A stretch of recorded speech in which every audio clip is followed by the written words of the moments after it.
Thank you very much for coming, and thank you Visit Wales for organising the event today, and thank you very much for organising it here. Something I woke up 2 days ago to discover the reins of the castle had been handed to myself. So thank you very much all for being here. When I was asked about talking here today, I understood that a lot of it was about North Wales, and it was about improving the visitor experience, enhancing the visitor experience to North Wales. Unfortunately, I've been out of the country for the last 16 years, and I had only arrived back in the UK at the end of November, and I'd only ever been to the castle here once before in the time that my parents owned it for 10 years. So a lot of what I'm going to discuss today really is more a view from Ruthin Castle, what I found when I came here, with the job that I came here to do, and what we were looking at. So it's not so much what I will talk about, it's probably more general to do with enhancing customer experience as a whole. I've been, just my profile, I grew up in the hotel industry. My parents were hoteliers all their lives. I trained in 4-star country house hotels. I have managed Dalhousie Castle Hotel just outside of Edinburgh. I've been involved in owning luxury hotels with my family until I left the family business about 20 years ago. I ended up going to Asia, and I was involved in consulting, HR consulting, and then sales consulting to private banks and wealth management institutions across Asia. So customer service and customer experience is something that's very passionate to me. And I believe generally that the better the customer experience, the easier it is for us to do business. Within a few hours of being asked to do this presentation, I suddenly read something while I was flipping through a magazine. Forgive it if it's not large enough, but it says people may forget what you said to them, but they'll never forget how you made them feel. And customer experience is usually about the feelings people have when they walk away. And when I came to the castle, my job was to assess the situation on the ground, to report back to my parents who hadn't been around for a little while, and to review the business in general, and to look at ways at increasing revenues. And from my point of view, it was all about increasing the customer experience. I remember years ago, when my son was being born, my youngest son, about 15 years ago, I was sitting in the maternity ward waiting for him, and I was reading a magazine. And there was an article about a businessman, I don't remember what his name was, but he was asked the question, what makes you so successful? Why are you so good? And he turned around and said, I don't think that I am. I just do my job. I just do what I say that I'm going to do, and I'm just okay at what I do. I'm lucky. Most of the people in my industry are below average. So if I just do my job, I will be better than most of my competitors. And I've always found that to be true. I think if you want to, whatever industries you're all in, I'm assuming that we're all related to tourism, whether it's hotels, whether it's bars, whether it's places to visit, experiences. I would just say, to enhance customer experience, do your job. Do it to the best of your ability. And if you do it above average, you'll be better than 90% of your competitors. Do what you say, do what it says on the box. It's another thing that I heard someone say the other day. Said, he does what it says on the box. Well, I've been around hotels all over the world, and when I was visiting and I was looking at Ruthin Castle, and I don't want to be too critical about our own business, but I did come in here to look at it and seek ways of improving it. And I actually found, when I went through our list of complaints, when I wanted to work out where we were doing things well and where we were doing things not so well, I went through all our complaint list. And one of the things that I found was quite often it was a mismatch of expectation and experience, primarily due because we weren't doing what we said on our box. And if you went onto our website and you read about some of the experiences you can have, a number of the complaints that came back to us was that they didn't get the experience that they read about.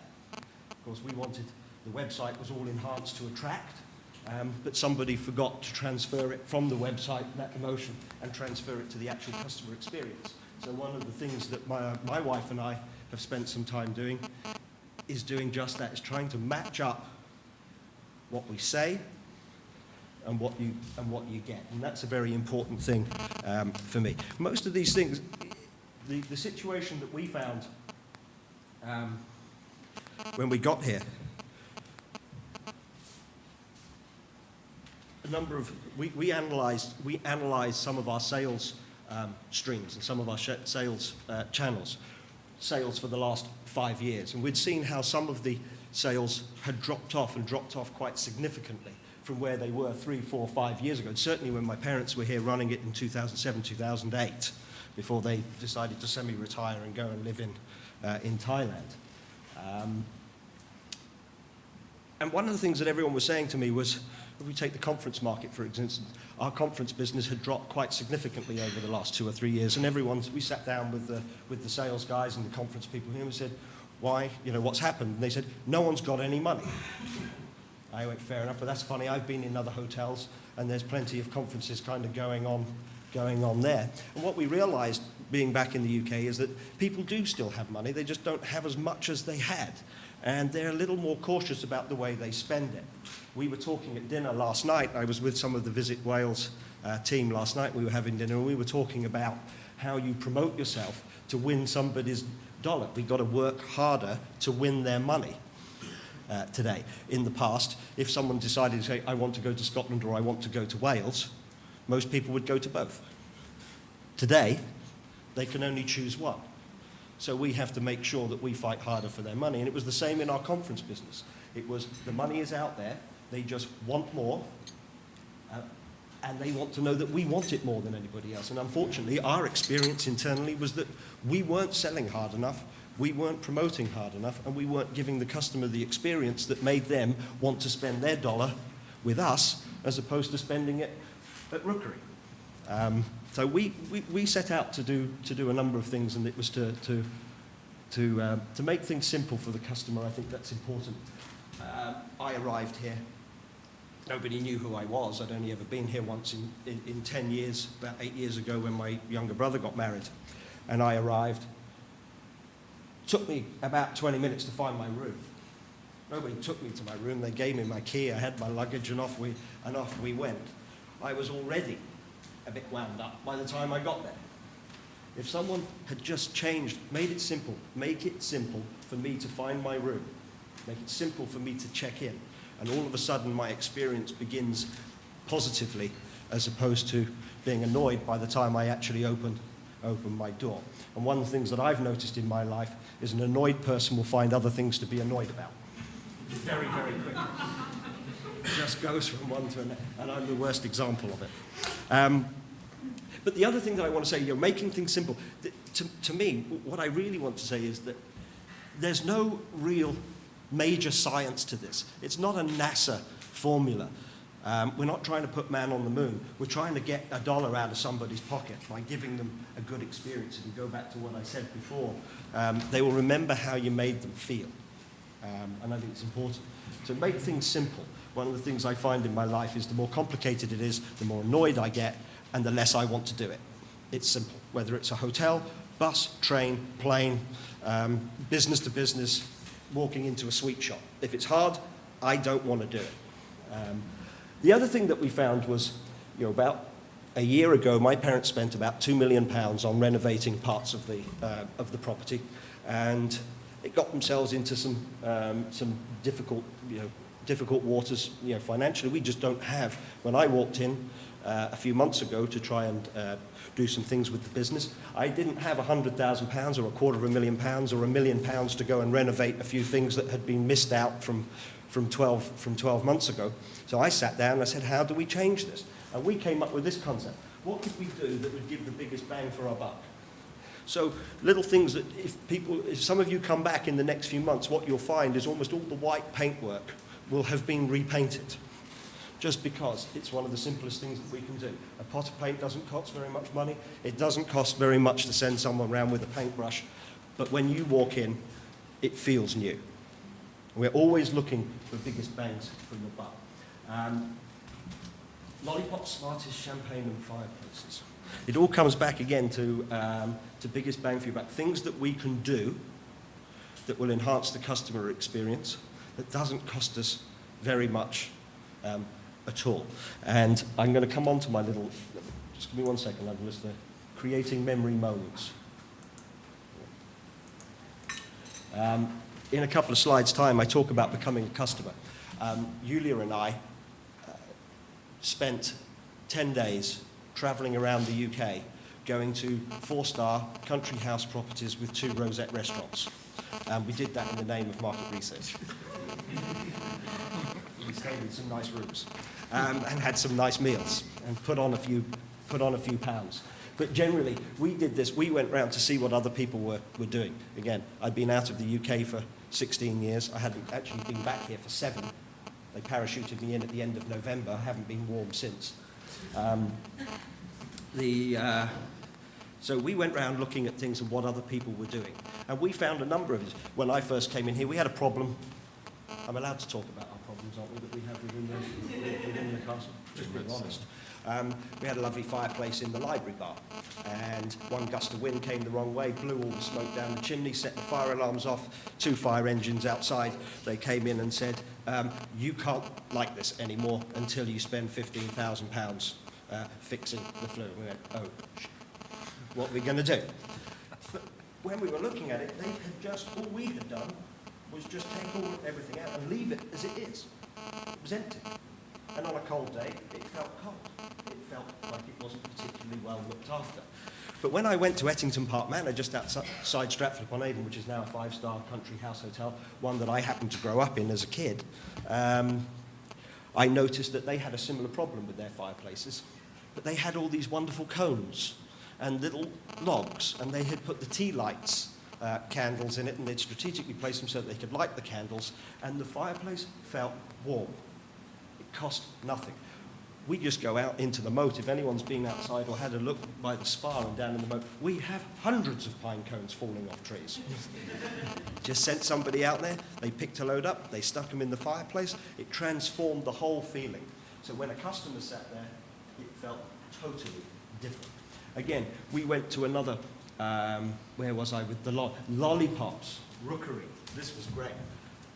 I ordered a cup of coffee, and it was coffee and lollipops. And they brought me a little chocolate lollipop. Hard shell, soft truffle on the inside, blew my mind. I thought it was amazing. And I will never forget that. I was at the end of a meal in another property just outside Stratford-upon-Avon. With the bill, they brought me some Smarties. No one had ever done that for me before. Usually I get mints. After 8 mints, I get the normal run-of-the-mill things. But this created a memory for me. I will never forget that place. I went to what do you call them? Are they gastropubs? I don't know what the name for them are here, but they're slightly different to the ones that I used to drink in when I left 20 years ago. And usually I get nuts. I get peanuts, I get these Bombay nuts, different things. And they're boring, run-of-the-mill, and they're quite expensive, and I don't like them. And I went to this one place, and they brought out some smoky bacon popcorn. Again, I'll never forget that. That's creating a memory moment for me, and it costs nothing. I spoke to our chef here, and I spoke to our bar team, and I said, can we do something like that? And they go, yeah, and it will cost less. So simultaneously, we're creating we're creating memories, we're creating customer experience. It will be different, and people will remember us as a result of it. Champagne, very quickly. Someone offered me a compliment. I was sitting in a hotel in London. My wife was asleep. She wasn't feeling very well. I was working away. Someone walked into me and said, would you like a glass of champagne, sir? I looked at him and I said, well, I was inquisitive. I thought, £8, is that going to cost me? And he said, it's complimentary, sir. And they offered, every 5 o'clock, anyone who was in the hotel, it was only a small hotel, they offered them a complimentary glass of champagne. It wasn't champagne, it was Carver. It was 50p is what it cost them. But I will never forget it. So again, when you look at trying to create a customer experience, it's the simple things that really make the difference, not the big things. And this is what I talk about. I talk a lot. A little bit goes a long way. Creating a memory moment. When you give the customer a feeling, they will never forget it. They will go home and they will talk to their friends. And they will say, wow, that place was great. And really, it's no different to anywhere else. All we did was give them some popcorn, give them a complimentary glass of champagne, have some firelights in a fireplace instead of having it empty. One of the things we talked about at dinner last night was about being a customer, and this is why forgive me, why I flicked forward a couple of slides ago. Again, away for 20 years, haven't been in the UK for 7, came back, kind of inheriting a 4-star country house hotel. What do I do now? Well, I drive around all the other places and try and find out what I need to do here to make ourselves good. I find as money has got tighter for our customer, it's got tighter for us as business people. And we have a tendency of doing 2 things. One is trying to work harder, let some of the people go that we can't afford and try and take on their workload. And as a result of it, we get more stressed, we achieve less, and we certainly don't give the customer the experience that we could. But equally, we forget what's going on around us. I was involved in a business a number of years ago, and I was involved in it for quite some time. And because I was involved in running it, I never went to work anywhere else. I never went to other people's businesses. And by the time I left that business, I realized the industry had changed around me. And I had no idea, because I was too busy running my business. And the competition completely overtook me. They had gone. They were out of sight. And that was one of the things that I tried to make sure that we did here. Be a customer. However busy you are, get out. Go and visit your worthy competitors. I know, as much as I love our hotel, I know that we've got a long way to go before we get to delivering the customer experience that I want us to be delivering. We've got some very worthy competitors, and I tip my hat to them, I respect them, and I will stay in their hotel, and I will watch what they do, because I admire them, and I respect them, and I want to learn from them. And one day I want them to come here and say, now we want to be like you. So take the time to visit your competitors. Visit similar attractions in the region. Go to different regions and learn from other professionals, because you will see the things that I saw. You will see your own popcorn moments, your own lollipops with the coffee. You will see them as it relates to your own business. And these are very simple things that you can do instantly. You don't need... We invested a lot of money in a spa. I got no idea what the return on investment payback period is, but I know that if I buy a bottle of champagne and give people complimentary glasses, I can probably charge an extra £5 a night, and people will be happy to pay for it, and I get an immediate return for my 50p investment in a glass of champagne. So I spend all my time at the moment thinking like that. What little things can we do? And learning from other people. And by traveling around, and everyone says, I haven't got the time, I can't do that. Well, genuinely, I don't think you can afford not to. Because if you want to set yourself out apart from the rest, then I feel that you have to go and learn from the others and implement it into your own business. Fresh ideas come from stepping outside of our box. So part of my brief was also to tackle things like handling complaints. Well, I got a whole stack of them when I got here, and what was interesting is that most of them were very similar. And I kind of like complaints because it tells me where we're going wrong. What you'll find, if I went into every single business, all of your businesses, and if I was to look at every single complaint, or if we were able to trace it, you'll probably find that there's about 4 or 5 common points that run through every single complaint. And I've learnt one thing in my life, in Asia and here, in the times that I've messed up, and the times that other people, is that we're often defined more by the way we handle complaints than the actual complaint itself. And when I was involved in business to business, and I was involved in business-to-business sales training and consultancy, I actually looked at my own customer portfolio, and I found out that my strongest customers, the people that I actually built a long-lasting, trusting relationship with, were the ones that I'd had some kind of squabble with right in the beginning. Almost to the point that I would flippantly say to some people that I was training, it's almost as if you should cause it to happen deliberately right at the beginning of the relationship, just so that you can fix it and then you become better buddies further down the line. So don't shy away from your complaints, but recognize Find a way of handling them in a different way. Most people get very defensive. My father, excellent hotelier, excellent man. People complain. He tends to spend most of his time trying to justify that he's not in the wrong. That does not make a customer particularly happy. Okay, aftercare. I don't know all of your businesses, but when we were looking at our sales channels, we weren't doing any customer follow-up.